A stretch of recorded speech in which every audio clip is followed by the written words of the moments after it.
My name is Tracy Nyer, and I'm with the Virginia SBDC. I'll be your facilitator for today's webinar. For those of you who are not familiar, the Virginia SBDC is the largest and most effective provider of customized counseling and education for small businesses in Virginia. Most of our services are offered locally in 29 different locations throughout the Commonwealth. Today's webinar is one of our educational offerings and is part of our ongoing webinar series, Google and Beyond, Marketing and Managing on the Web. This series is designed to take a look at tools and techniques to help small businesses take their business to the next level. Today's topic is Google Chrome, the little browser that can. All of our Google and Beyond webinars are presented by Sidney Smith, web and mobile strategist, author of Solo Mo Success, Social Media, Local and Web Small Business Marketing Strategy Explained, and president of W3 Consulting. If you have any questions during the presentation, please type those into the question window and Ray will do his best to answer them. Without further ado, here's Sidney Smith. Thank you, Tracy, and thank you to the Virginia SBDC Network for having me here on the Beyond Google Marketing and Managing on the Web series. As Tracy said, we'll be talking about Google Chrome, a web browser, Google's web browser, and as Tracy said, feel free to ask questions now. If you want to ask questions later, I have my email address on the final slide, and of course you can always ask questions at W3 Consulting on Twitter, hashtag that Beyond Google. I'll be happy to answer those questions. As well, go ahead and follow at Virginia SBDC for keeping up to date on these programs and other resources and programs that the Virginia Small Business Development Center Network puts out on a regular basis. Really good to keep on top of all that stuff. So today what we're going to be talking about over the next hour is a fun tool, but also really great productivity and really fundamental tool for business on the web today, which is Google Chrome. And so what I'll do is we'll talk about what Google Chrome really is, because I think a lot of people have a misnomer. You know, why choose Google Chrome over any other browser that's out there, whether that be Mozilla Firefox or Internet Explorer from Microsoft or Apple Safari. And there are really some great reasons for that. And then we'll talk about some of the features and extensions. I'll go into the product after talking about the features. I'll actually go into the product and show you some of my own extensions, the one I use in my business every day, and why I use them. And you can sort of see the power and flexibility of Google Chrome.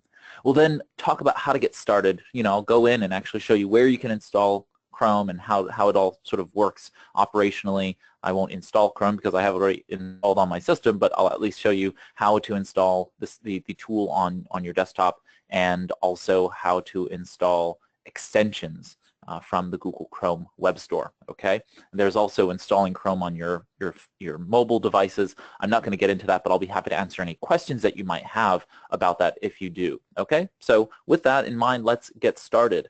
Let's talk about Google Chrome. Google Chrome is what's called a freeware web browser. Okay, it is developed by Google Inc., the company that is owned by Alphabet. The holding company for Google is called Alphabet, and Google produced Google Chrome and basically launched it in 2008 in beta, first for Microsoft Windows, and now it's available pretty much on all the major platforms, so Windows, Macintosh OS X, and Linux. Okay, so we're in the 49th stable release of Chrome, and so that you have an idea here, Chrome is not just a web browser, though. I think a lot of people think of it as just a web browser, but it's truly become a platform for running your entire business. So what Google has done is they've created a free browser, right? That's pretty easy to understand.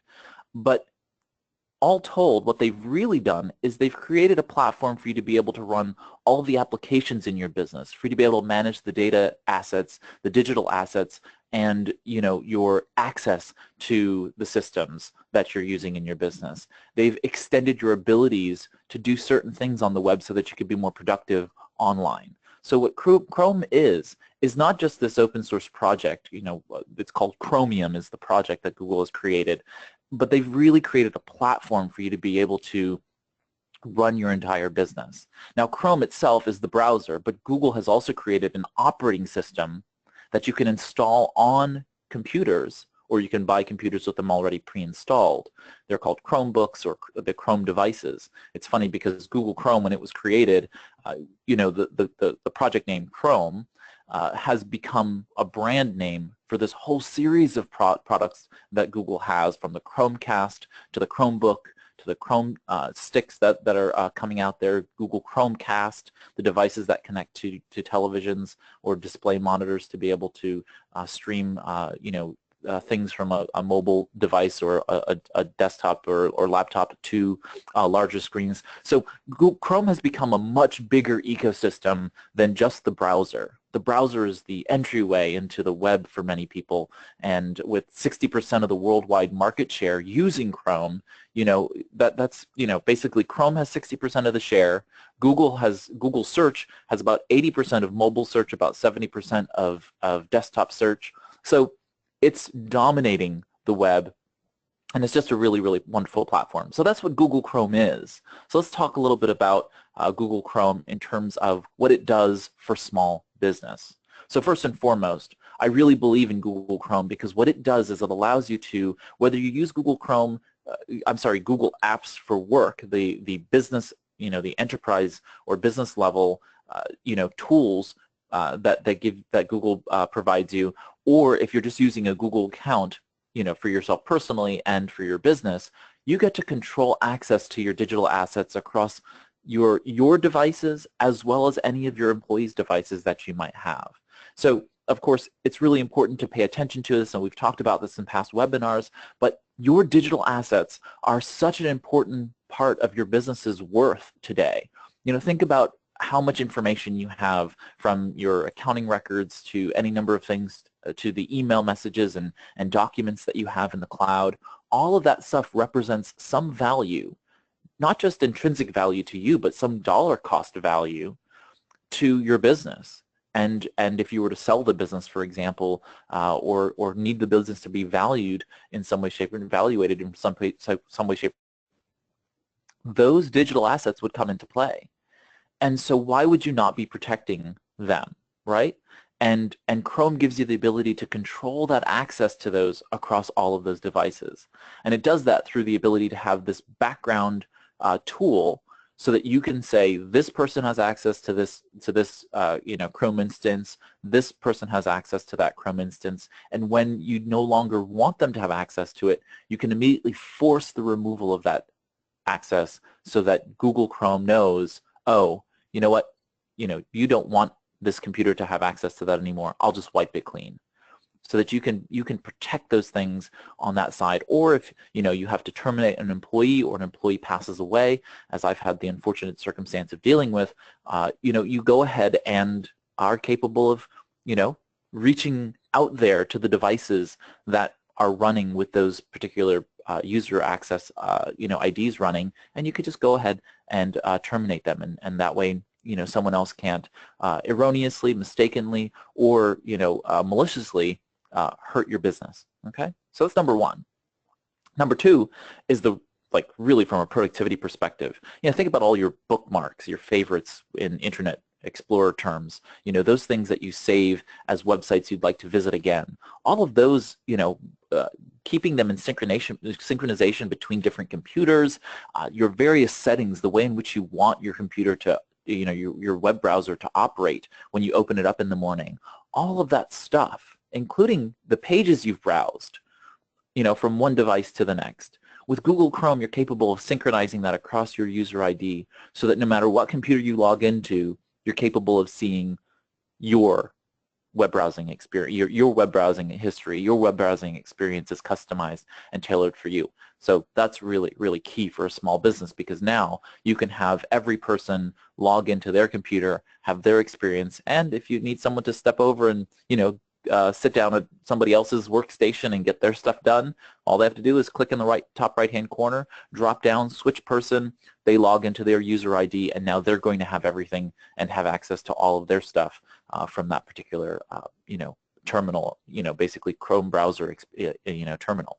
So really, really great to be able to synchronize everything across the board. If you're a solopreneur or micropreneur, this is just as beneficial to you.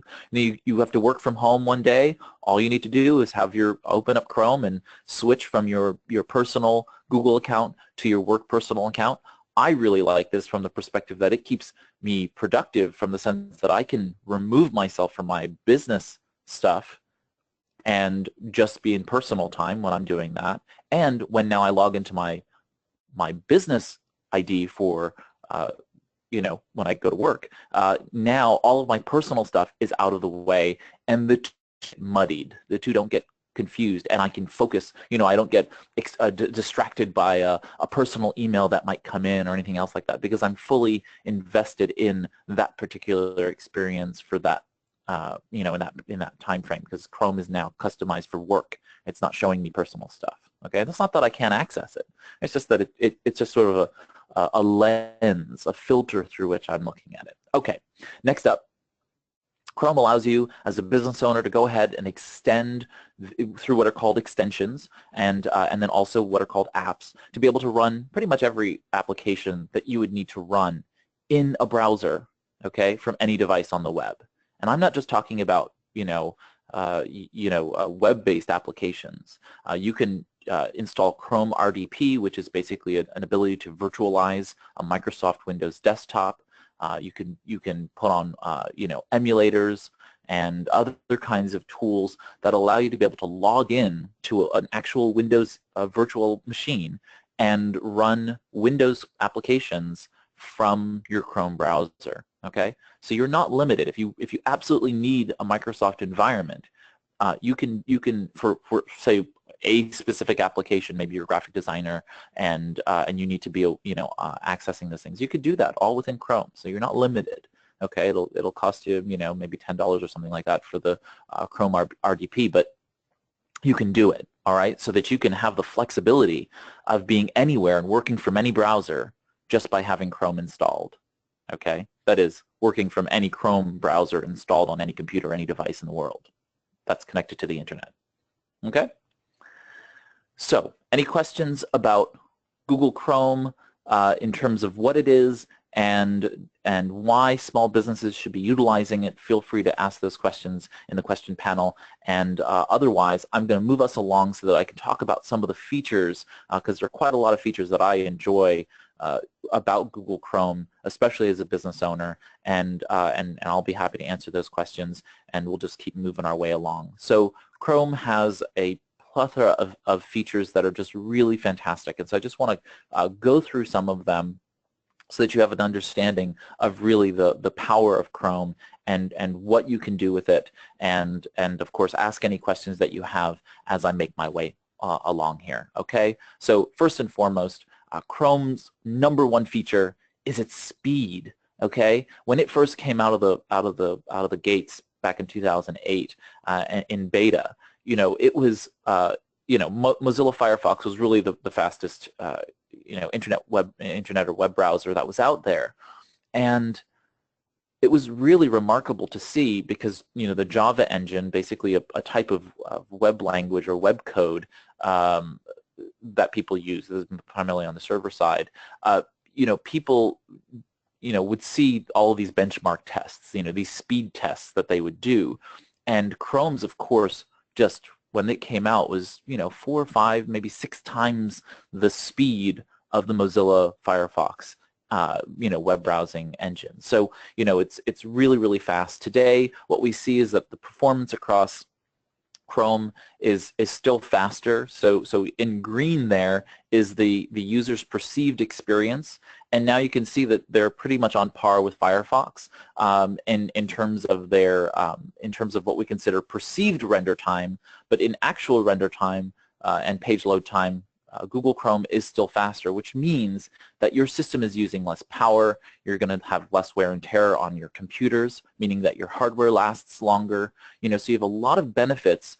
for making sure that you are taking care of the hardware that you use as much as you do the software. And so so you can see in those benchmark tests that now we're now late into Chrome, so Chrome is in many later editions, but you can see that Firefox and Chrome are starting to level out, except that actual hard drive usage is lower in Chrome, so the system is just that much more efficient. Okay, so we have much better efficiencies when we're using Chrome, and you can see with Internet Explorer, which Microsoft is now rolling out Microsoft Edge, and with Apple Safari, they're very, very resource intensive, which means we're just burning energy for no reason, okay? I'm not against any of these, other browsers. I'm just saying that, if in business, costs make a difference. And when you're using a computer all day long, and especially web browsers all day long, it becomes a significant portion of your energy usage if it's, wasting energy and burning your hard drives and your system boards and your processors. So for less wear and tear, Google Chrome. All right, so it's really fast. Next up is that multiple users can access the same browser for this very tailored user experience, right? So as I said, if you have multiple people who are working at the same station, say you have a retail shop, and you want to be able to have multiple people log into the same computer and work maybe in a online system, and that kind of thing, you are able to then just add as many people as you need into that Chrome browser in the settings, so that people can go ahead and when they log in for the day, they choose who they are, and you can even have guest access, right? So if someone's browsing as a guest, they can go ahead and log in as a guest, and now they have access to what they log into while they're browsing as a guest and not to your data, okay? So say you have a lot of client interaction or a lot of public, user interaction, and you maybe have a kiosk in your office or store, and you want people to be able to access those things. Well, you can open that session in and as a browser as a guest, and therefore they can go ahead and have their own login and separate. It's all about creating this light separation that's protecting your business data from everybody else, and also not confusing Google as to who's using what and who to show what to, right? It creates that clear delineation.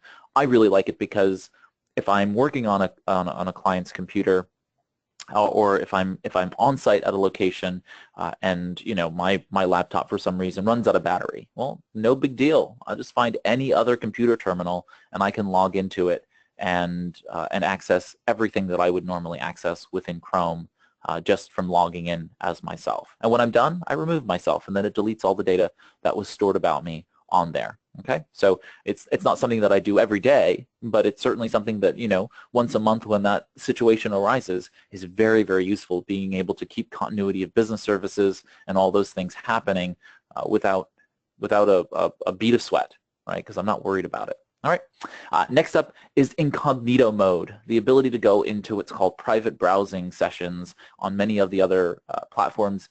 It's called private browsing. And the incognito mode basically is for being able to privately browse without Google or any other systems purposefully collecting data about you. Okay, so many times this happens for me because say I'm doing a search about a topic on behalf of a client. Okay, so many times I'm looking at search engine optimization and keyword tools and all kinds of other things, and so I'm basically searching on as though I were my client, right? I'm acting on their behalf, and I don't want those searches in my Google search history, because then Google thinks I'm searching about those things, right?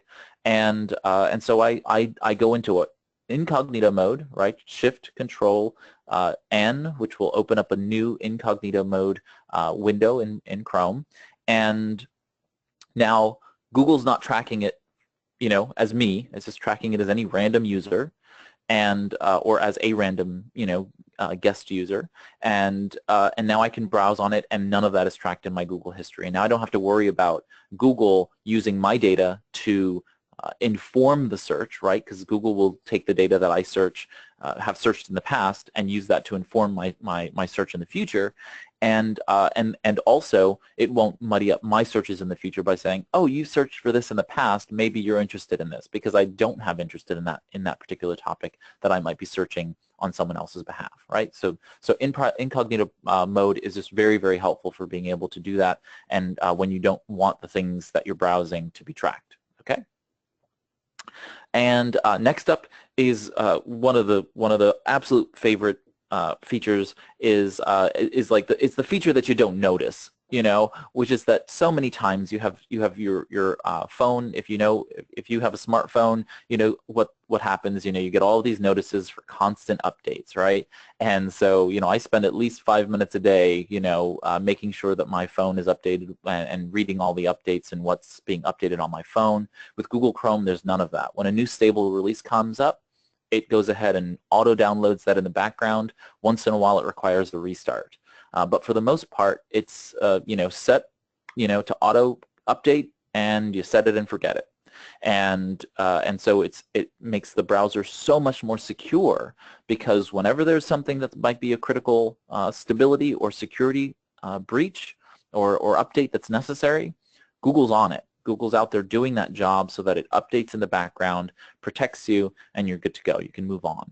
All right, and so those auto updates also take advantage of when an extension, so if you install an add-on or a plugin into the Google Chrome interface, which is called an extension, when you add these new abilities or new tools, they may go out of date, or they may have a security vulnerability, or you've gone ahead and given it access to some part of your Google account, maybe your email address to log in and some basic details about yourself.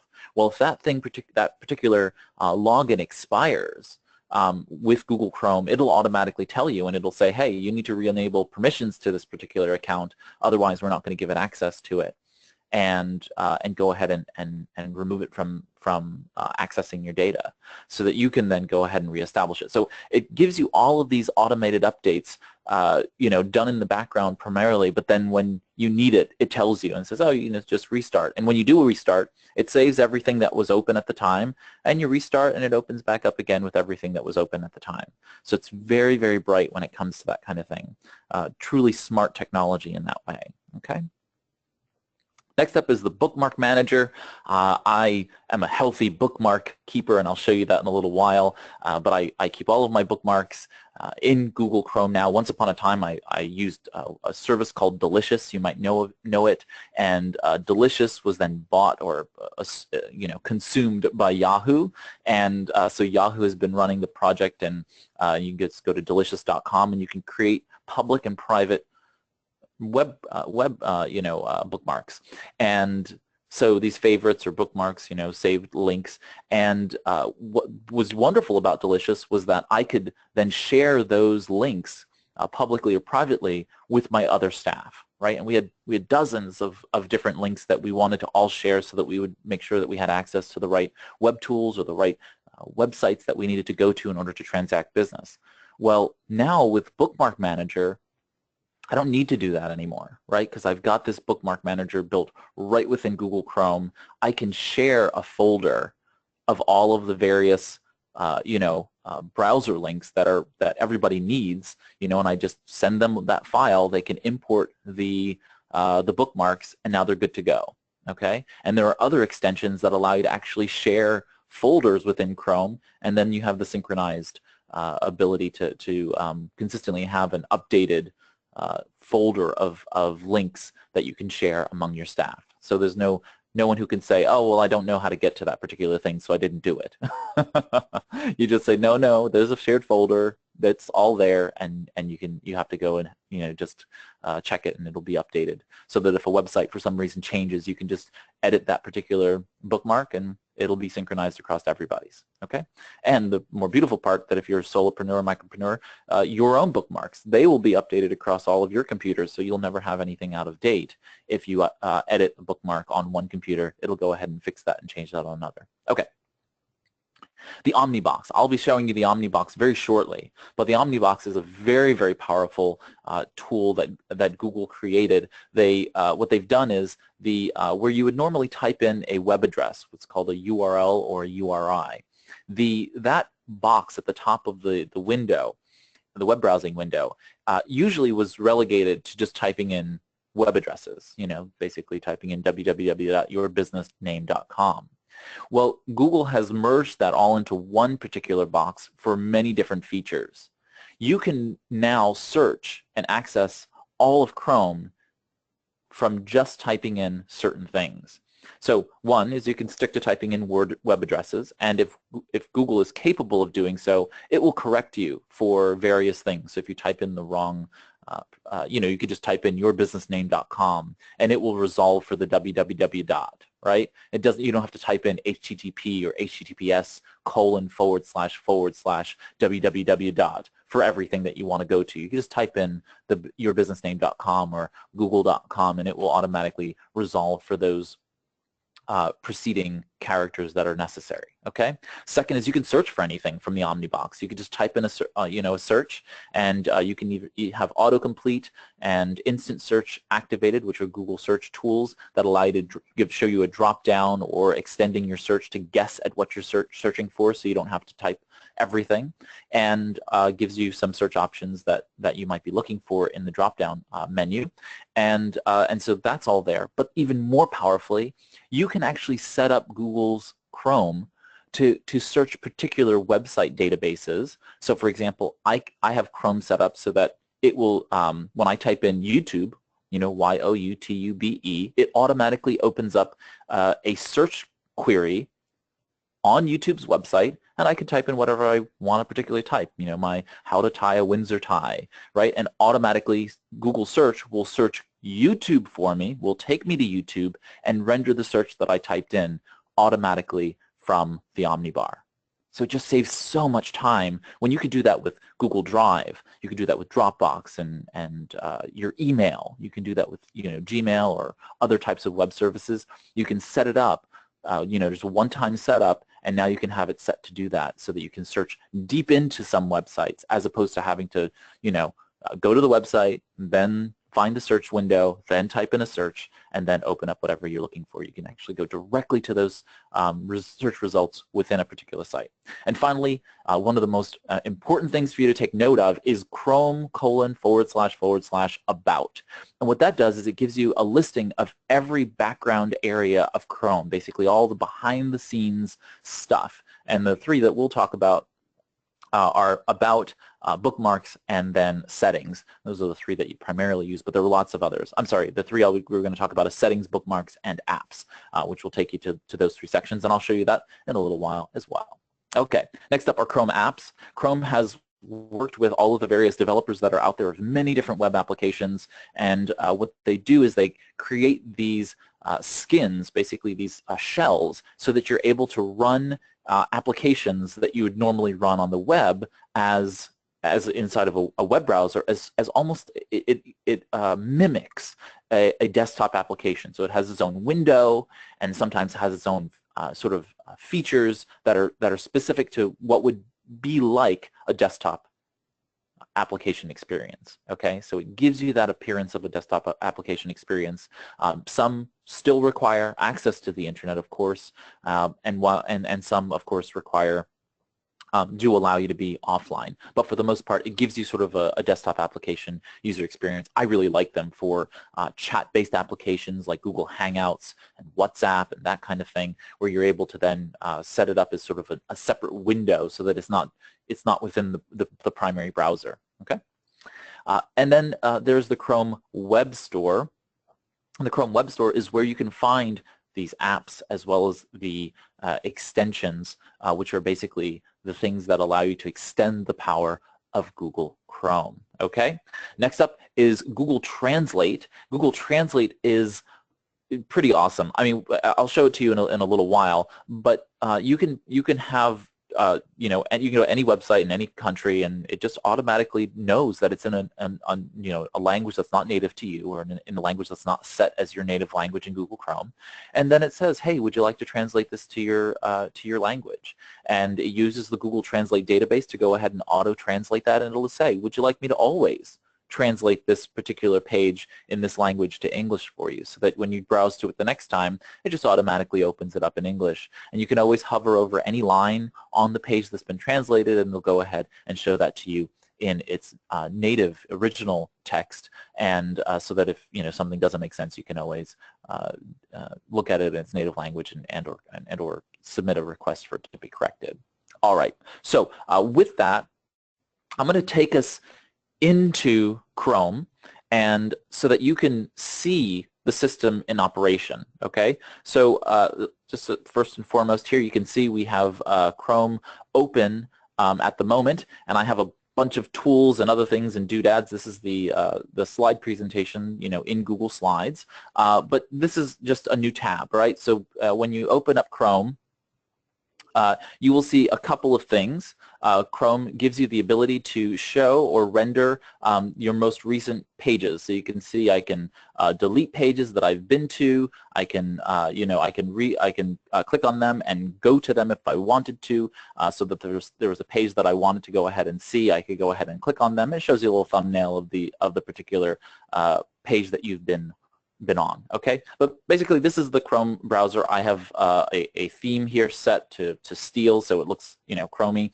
It's just the native one that was installed with the system. You can change those themes, and so you're given the ability to go ahead and change those themes.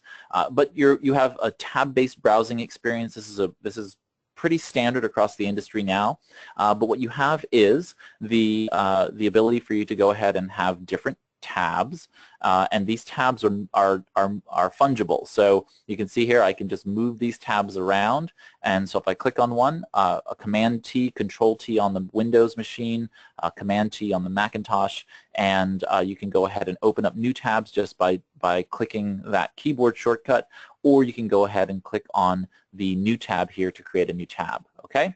Getting around Chrome otherwise primarily happens by clicking on those tabs, and then on the right-hand side bar here, we have your name, right? And when you click on that name, you'll be given different people, you know, that you've registered on the system that you can change among, okay? So if you want to change to someone else, you click on that, and you go ahead and select the person. If the person's not there, you can go ahead and add that person's account, and then it'll go ahead and have you do that. All right, next is the hamburger bar, as some people call it, but it's the settings, the file of the settings menu, and that's right here below your name. So you can see there's Raymond. Below that is the settings bar, and typically what you do when you install it is you'll start to see this menu. You won't see all these icons here. You'll just see this menu at the top, and it'll say new tab, show you the keyboard shortcut, and knowing the keyboard shortcuts is really great for productivity purposes.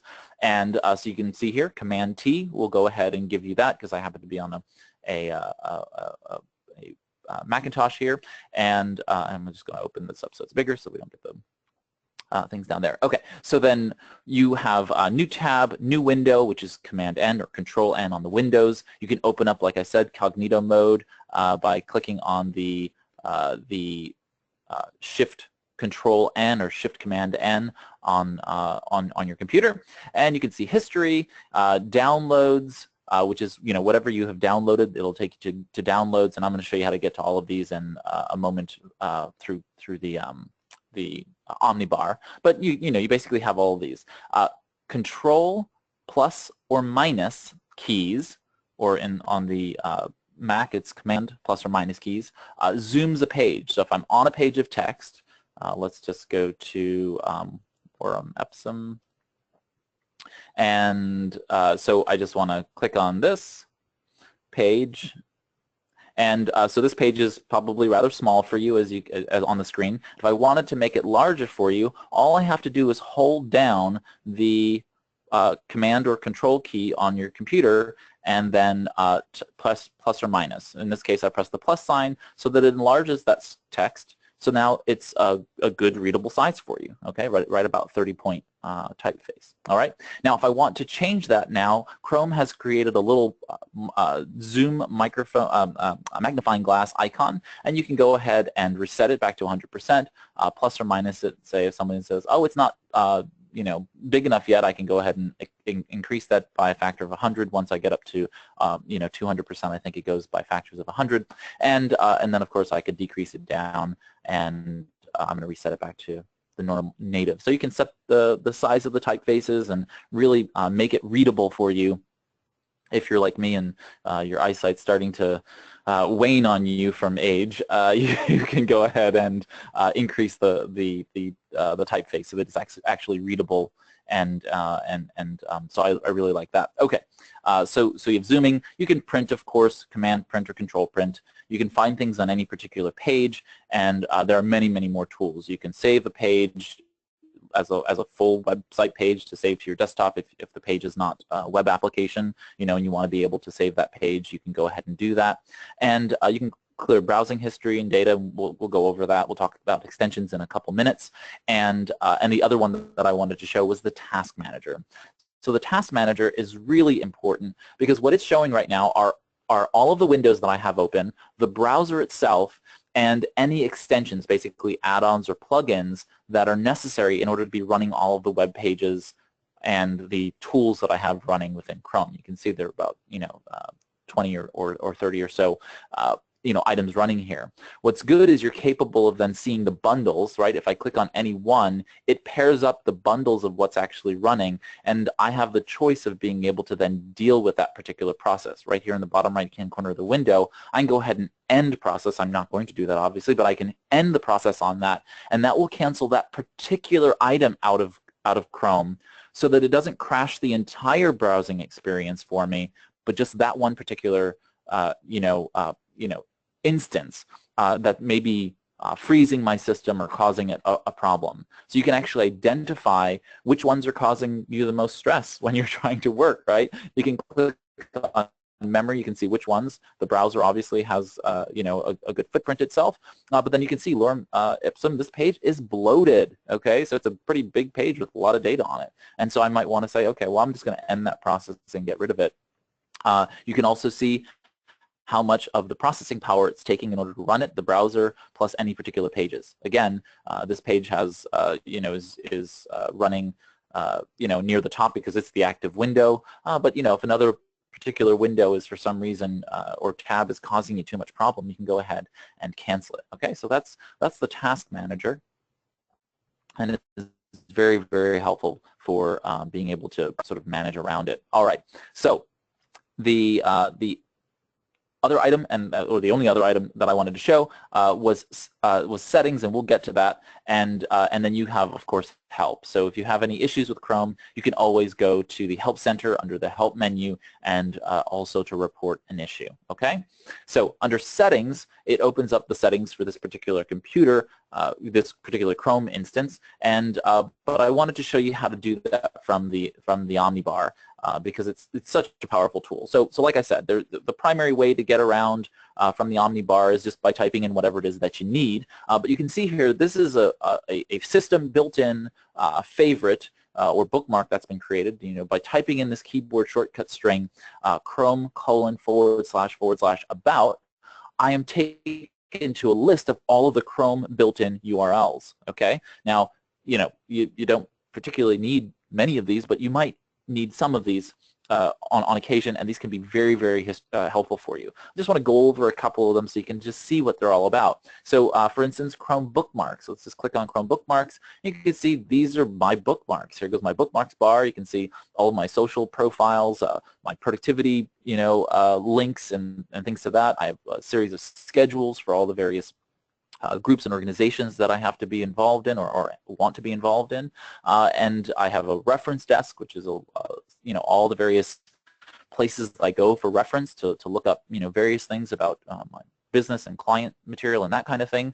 I have all of my cloud storage links. I have a macro system, a system that automates things here in the web browser. So in Chrome, you can, and in other web browsers as well, iMacros is an open source tool that allows them to be able to automate things live on the web browser. So it can basically browse around my browser and do things for me. Very, very sophisticated tool. All the various blogs that I'm involved in, and so other bookmarks that are organized. And this is the bookmarks bar, which you can actually see right here. You can see this is the bookmarks bar, okay, and it's all set up there for me in the same manner here in terms of the list. So if I click on this link, you can see that it shows the bookmarks bar, which has a lot of what are called bookmarklets, which are little bits of JavaScript, and that allows me to be able to jump and do certain functions right directly from this bar that appears here. Okay, I normally don't show this in the webinars just so you have more space on screen, but this is, considering we're talking about Chrome, I left it on here for you. Okay, then you have mobile bookmarks, and again, Chrome is capable of synchronizing all of those bookmarks across all of your devices, and one of those devices are your mobile So it goes ahead and looks for your Chrome bookmarks, synchronizes those to your user instance. Okay, so those are your bookmarks. On any particular bookmark, I can go ahead and just right-click on it, and I have a couple of options: open in a new tab, open in a new window, or incognito window, just like from the file menu for opening up any new tab. And then I can edit it. Okay, and so here, if I need to, I can go ahead and edit a particular thing, and that gives me the ability to edit its name. And then, of course, what's in here. Now, this is a bookmarklet, so you can see this is JavaScript. But if I went to, let's see, a regular page. Let's see. I'm trying to find a regular page. Here we go. This one I can edit, and you can see that I can edit the name, you know, what appears in the bookmark menu, and then I can change the URL or the web address that it's going to, and I can go ahead and change that around and all that other fun stuff. Okay, so so you can go ahead and do that. It's really, really helpful for being able to manage and organize things. You can create new folders, and you know, from here, top left-hand corner, there's a folders drop down, add a folder. You can move these folders around, put them inside one another, and then browse them from the disclosure arrow. See this little icon here, the disclosure arrow? You can go ahead and open and close them from various places by going ahead and just clicking on the disclosure arrow. Okay? I'm going to head back over to the Chrome URLs page.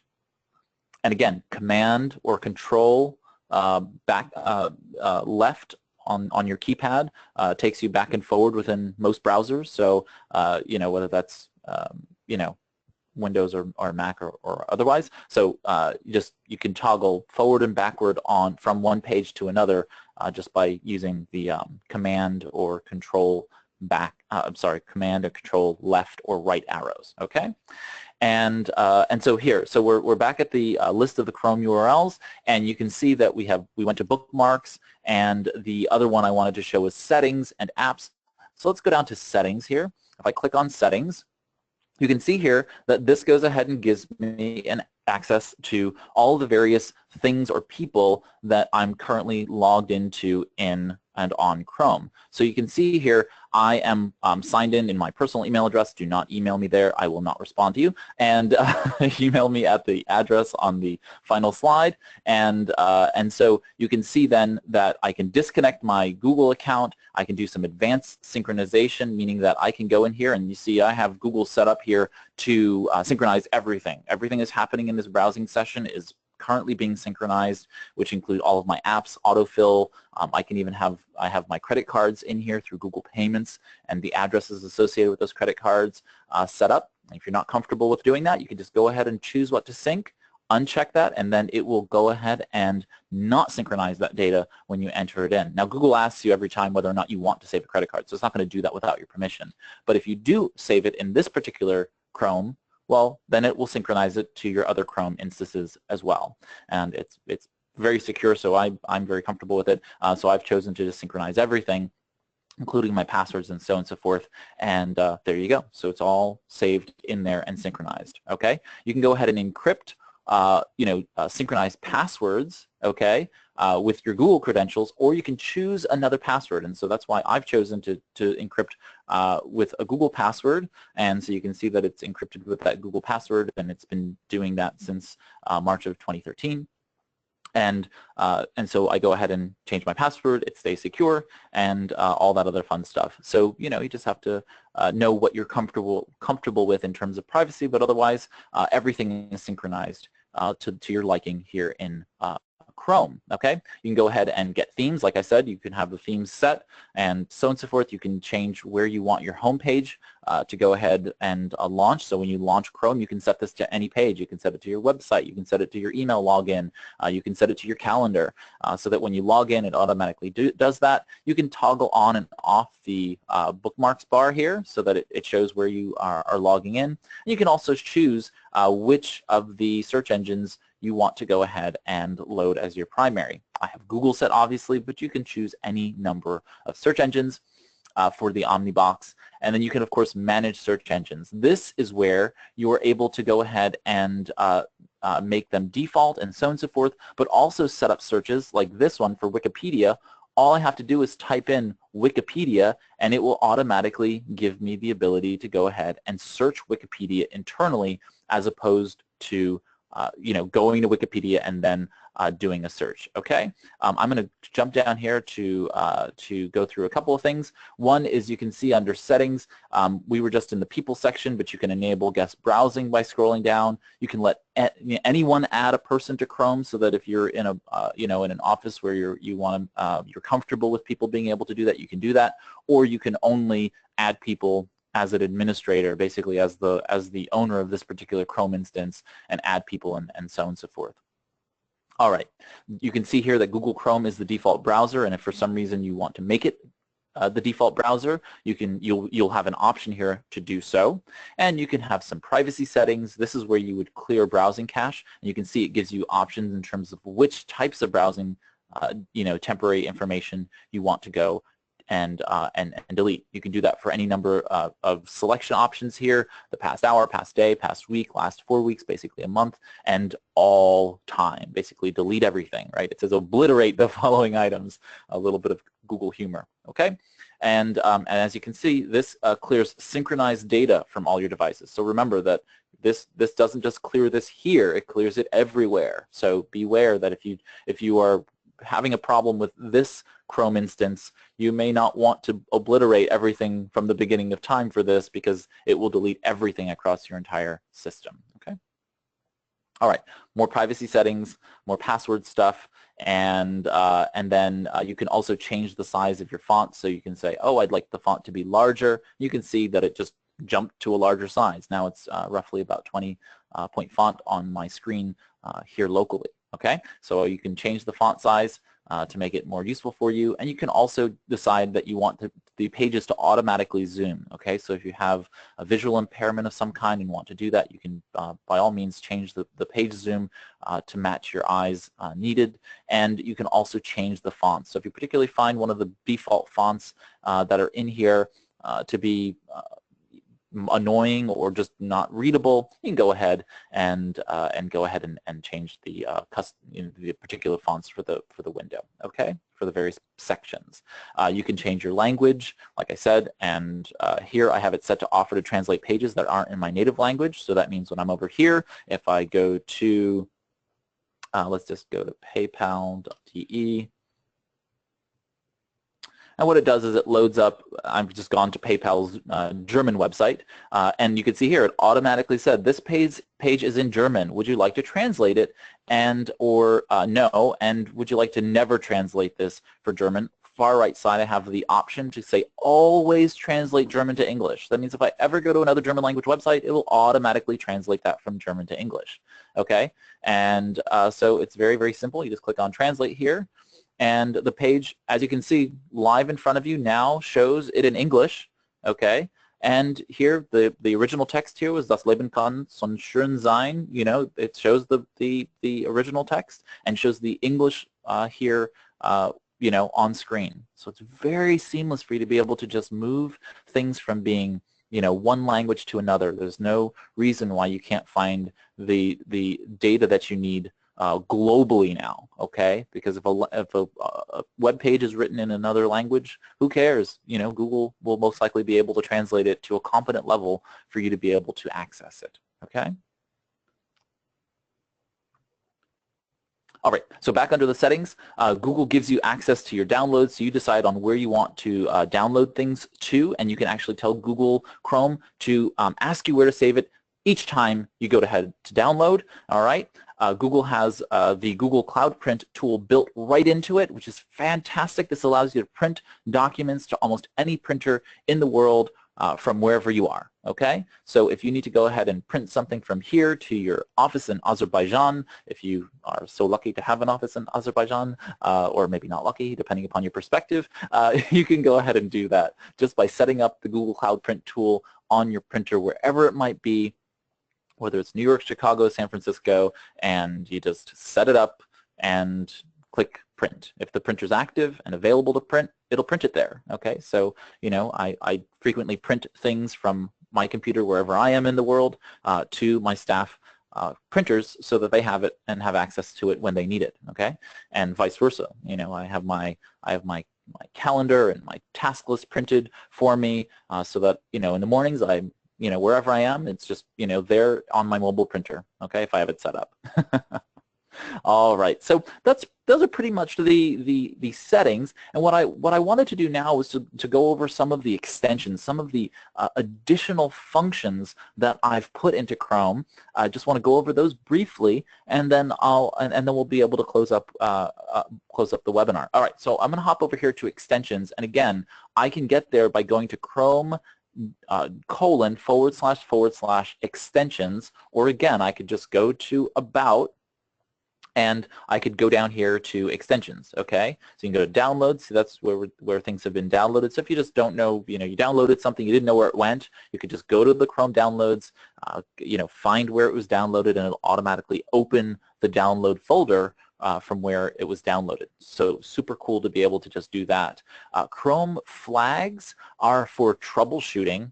And so you can see here, these are all the various sort of background things. These are experimental. And if there's some reason one of those is causing you some kind of problem, you can go in here and you can just disable it. Okay? So I don't recommend you do this at home without, knowing what you're getting yourself into. But if there's something that is causing your system a problem, you would go into flags and go ahead and kill it. All right? Disable it, not kill it. Oops, what did I just do? All right, so I'm going to go over to extensions, and I'm just going to show you some of the things I've added to Google Chrome that have made it that much more useful to me. All right, so personally, I use Amazon for tracking many, many things about my personal and work or business life, right? So if we need supplies of some kind, we're going to add it to a shared Amazon wish list and among all of the staff, right? So because Amazon wish list allows me to save anything, it doesn't have to be anything on Amazon at all, okay? Amazon will look for it to tell you whether or not it actually appears on Amazon, that you can buy it from Amazon, but I don't care. I can add something from Staples or Office Depot, or we use Quill, so we have the office supply links there, and so I just go ahead and use Amazon because it's capable of saving across any website. Okay, so if I see something that might be useful to our business, I go ahead and I add it to the Amazon wish list. It's shared among all of the, each person has their own Amazon account, their own personal Amazon account, but we share this one Amazon wish list for W3 Consulting. And now if I need to add something to that list, it gets added there, and everybody can see it. Everybody knows this is what we need, okay? And you can annotate it as well. So I can say, we need to buy this new Doxy Pro, Doxy Go mobile device because I am a gadget enthusiast, and that's why we need it. I may have to justify that to my accountant, but the point is that you can say, oh, we're out of paper, we need 3 reams, okay, and make a note in the notes section there for it. So it's very, very seamless for being able to do that. All right, and next up, the Google Black menu for Google. So the Black menu is basically a little menu bar that shows up, and enable it for you here so you can see. And what happens now is that this little menu shows up. See this little menu? I'm sort of moving over it. When you click on it, it gives you all of these various things, and I'm not currently signed in, or maybe it's going to sign me in. But anyway, the point is that when you hover over it, you can go in, and I'll just go here. So when I hover over any one of these items, you can see all the various mobile websites for the various Google products that I use. Okay, so I'm currently logged into my personal account, so I'm not going to be able to sort of poke around here for privacy reasons, but the reality is I can hover over any one of these, they'll open up, and then you'll be able to access the mobile version of all of your various Google tools, Google products. It's just really quick and easy to just access all of them right from this particular page, okay? It's a little bit resource intensive, so I've kept it off for purposes of the webinar. Okay, the Bookmark Manager, I don't know, it's a great tool when it works, but for some reason it just doesn't work very well on certain computers. This is a Google product, the Bookmark Manager, but I've kept it disabled unless I really need it. So it's basically Google's Bookmark Manager that they've put on top of it. I use the internal one for the most part, but just know that it exists, okay? Which other ones? Chrome Remote Desktop. This gives you access to be able to log into a computer, right? So if you need access to the computer itself, say you decide to get a Chromebook or some other device and want to be able to do that, Chrome Remote Desktop allows you to be able to log into that computer. It's as though you're sitting at the desk of that computer and working directly on that computer. It's a very, very powerful tool, and it's free, okay? Let's see, what else? If you want to save money for your business and you're buying things online, coupons at checkout is really brilliant. It basically looks for the promo codes across many, many different websites, and when it finds a promo code, it automatically goes ahead and puts the best coupon code for you. It puts in there and gets the money off. So coupons at checkout. If you want to be able to attach Dropbox files within Gmail, this is really a great one, Dropbox for Gmail. The Evernote Web Clipper.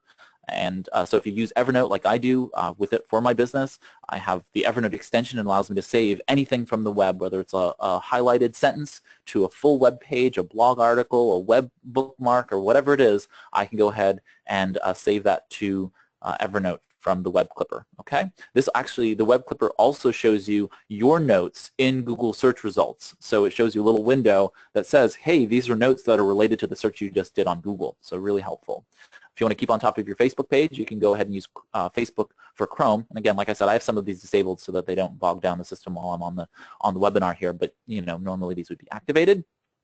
Fancy Hands is a virtual assistant service where you can ask them to do little under 20-minute tasks, like call the cable company and schedule a thing or make dinner plans for this business meeting or what have you. Feedly is a great little tool for being able to pull in lots of blogs into one place so you don't have to go to many of those to check them out.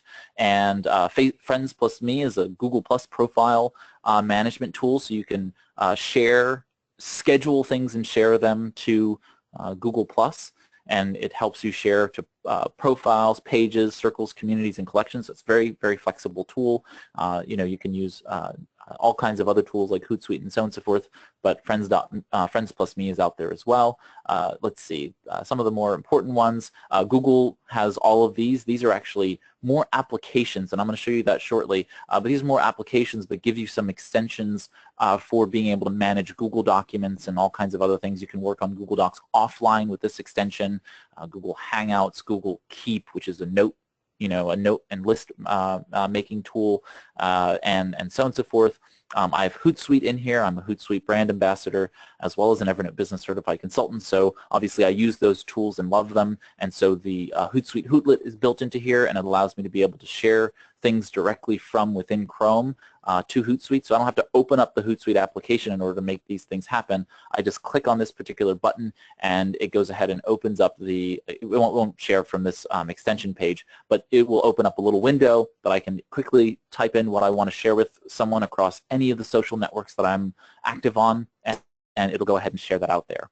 iMacros, like I said, it's an automation tool for your web browser. You basically record and then you're able to then execute any redundant work. It's so powerful.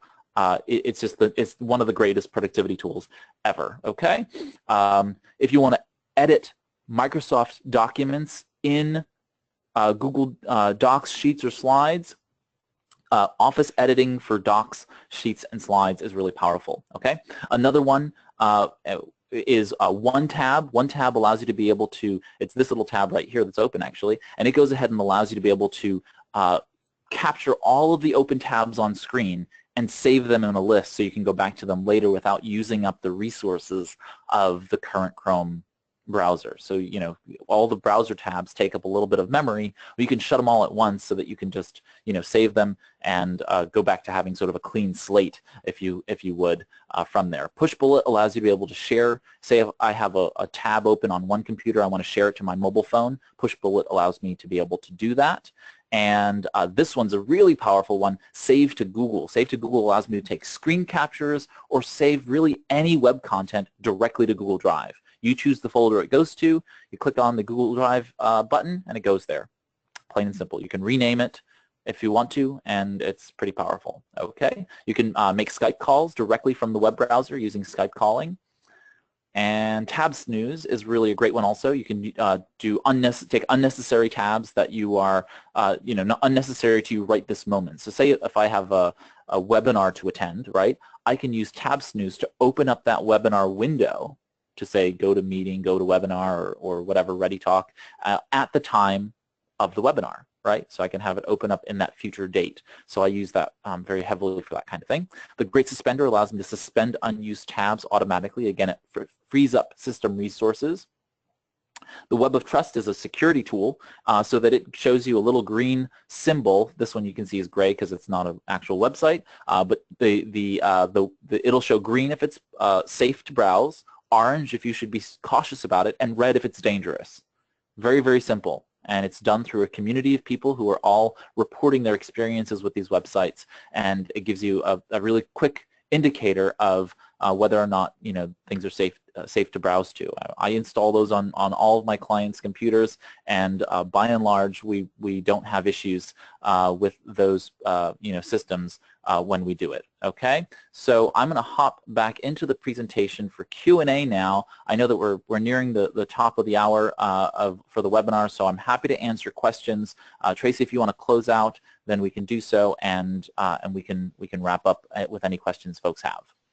Great. I guess I will go ahead and close out. We don't have any questions now, but if you have any, please type them into the question window. Thanks everyone for participating today. Today's webinar was recorded and will be posted on the Virginia SBDC website under live webinars and recordings. Tomorrow you'll be receiving a follow-up email on the webinar, and there'll be an evaluation link in that. Please help us to continue to improve our training by taking time to complete the evaluation. If you want to complete it now, I just posted into the chat window, and we'll see everyone on April 7th for virtual meetings and presentations using Google Plus Hangouts on Air.